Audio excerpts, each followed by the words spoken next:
control your frames or somebody else will control you. I told him that and he was confused. He's like, what do you mean? I'm like, your frames. So a frame is, think of a frame as like a picture frame, right? It has four sides. You have your stories, you have your rules, you have your belief, and you have your laws. Now, oftentimes, the frame that you have is not your frame, right? I don't think that there are that many people that 100% operate inside of their own frame.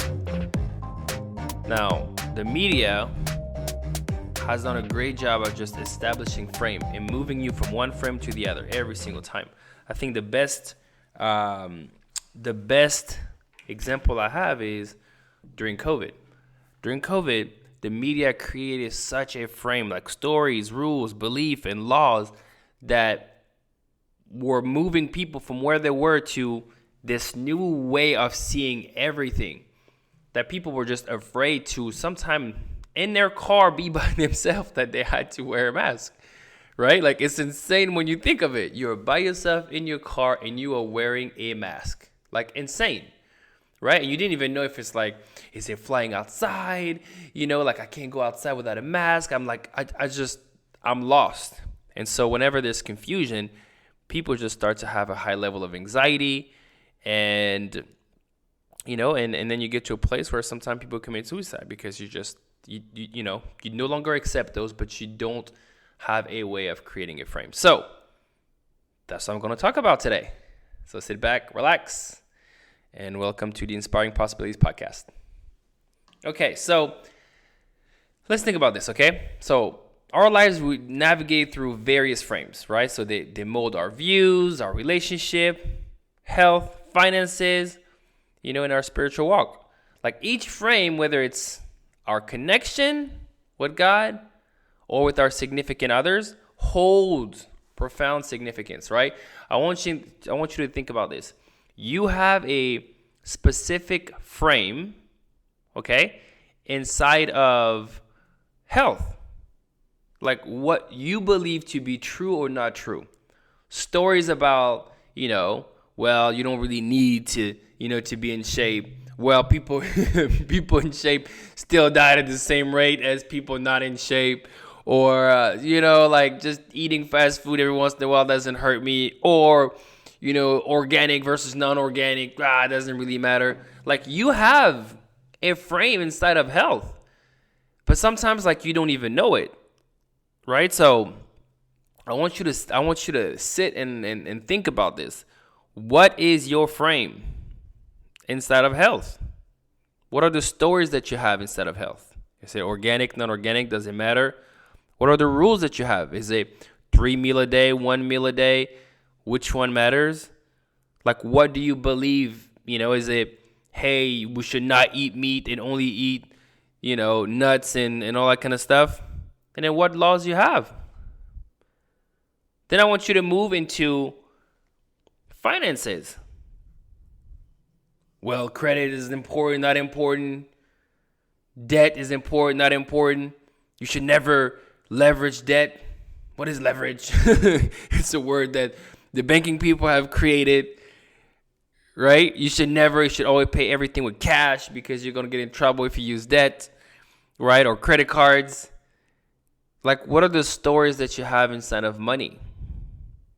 Because money, like health, are two huge levers, right? I know for sure, like, for me, I've had so many blocks, and to some extent, I still have some blocks inside of money, right? Instead of rules, belief system that I have, right? Inside of money. And so therefore, if I have rules and belief system inside of money, some of them might be blocking me from evolving and moving to this next level.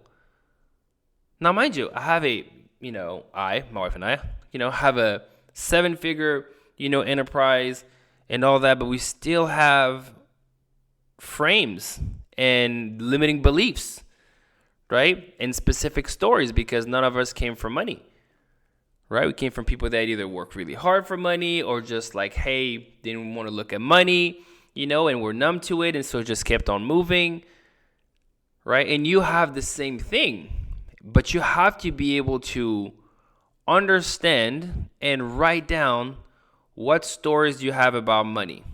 What stories do you, believe to be true or not true about money? What rules you have about money? What belief system, limiting or empowering belief system you have about money? What laws you have about money? Right? Because if you don't, then you're going to live inside of somebody else's frame. And it's going to be your pastor's frame, it's going to be your parents' frame, it's going to be maybe your siblings' frame, it's going to be TV or the shows that you watch, right? Like sometimes we watch shows so many times, and inside of shows, there are different frames that they're using, right? And instead of like when somebody is persuading you, what they're trying to do is move you from your current frame, stories, rules, belief, and laws, to their frame, stories, rules, belief, and laws. Because if they can take you into their frame, then it's easier for you to be in this container and to make decisions inside of that, right? And so once you start to understand the game of framing, you understand when somebody is trying to move you into their frame, their container. Now, sometimes your frame is messed up. your frame is not accurate, right? Like, listen, I've lived in the Congo in Africa. I lived in Belgium, and I live in the United States now. Right? And so I've seen many, many, many, many different perspective, different frames, different story, different belief system, rules, laws, like many. And sometimes one of the hardest things to do is just to let go of your current frame when you have seen that it is not accurate. It is one of the hardest things to do because you're so attached to it. Like, for example, people's relationship with the divine or with God or with the universe, right? That conversation.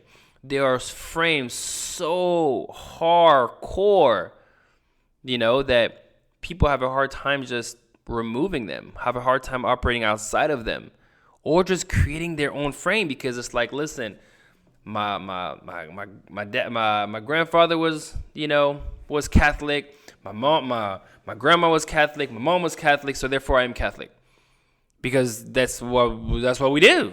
That's our relationship with God. Hey. You're a sinner. You got to do work to be saved. And you have to go to confession. And then you do however many, whatever he tells you. Whatever he tells you. You tell him what you did. And he gives you things to do. Then you do it. Then, now you move. Like, that was my frame inside of religion. Because I was, born a Catholic. Until I created my own frame.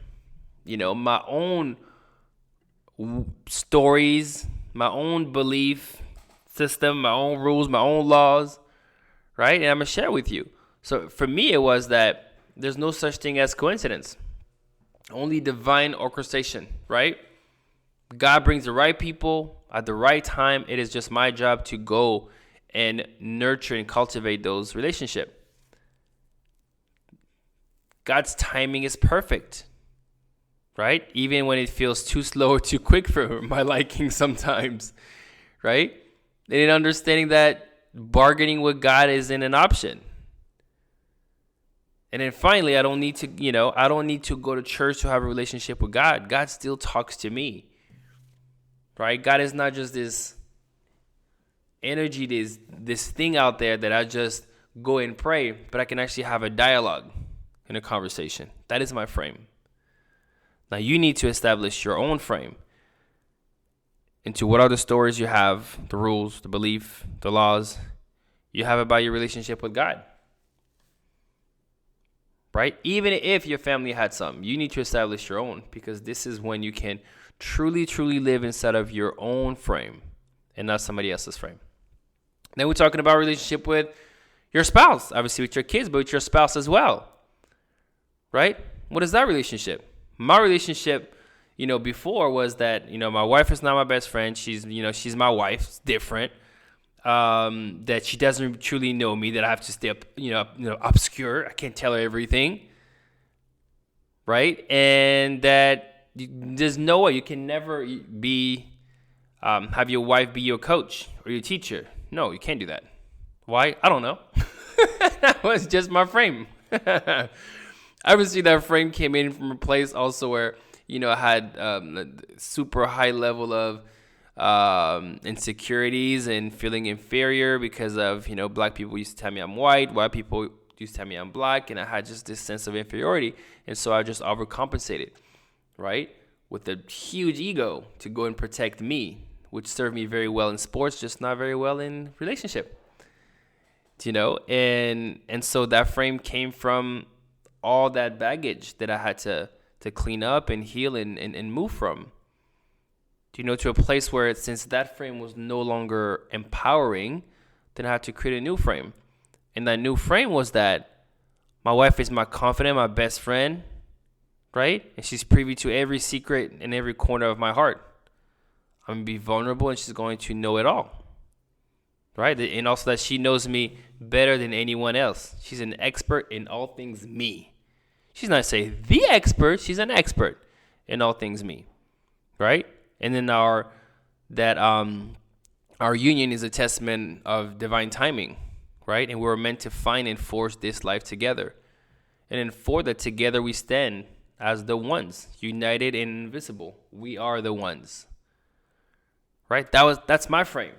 That's my frame with my relationship with my wife. Now, what's your frame? What stories, what beliefs, what rules, what laws you have? Because again, if you don't, then you're living inside of somebody else's frame. Whether it's your pastor's frame, whether it's what the Bible say, your relationship should be, you're living in those frames. And you need to be able to establish your own, right? So, my question to you, what frames guide your life? Like, are you actively shaping the narrative, or are you just letting others dictate your story? Right? Remember, like, the power to define these frames is yours. Right? Influencing you every day. Right? Influencing you. Navigate you spiritually, love, in every other aspect of your existence. Those frames. So, my friends, establish those frames. Control your frames, your stories, rules, beliefs, and laws, or rest assured someone else will. Julian, signing off, saying remember to be seen, don't hide.